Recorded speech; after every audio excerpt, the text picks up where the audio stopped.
You ask Tiger to solve. This deals with linear equations with one unknown. The final result is x equals 1. Let's solve it step by step. Simplify the expression. Multiply the fractions. Break up the fraction.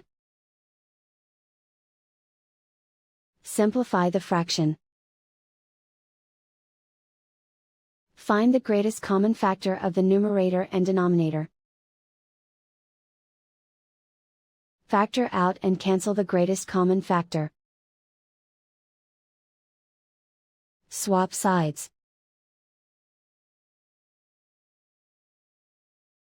Group all constants on the right side of the equation. Add 2 to both sides. Simplify the arithmetic.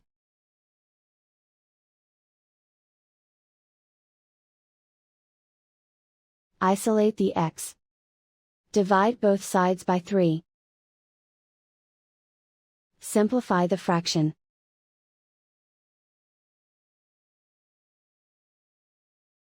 And so the final result is x equals 1.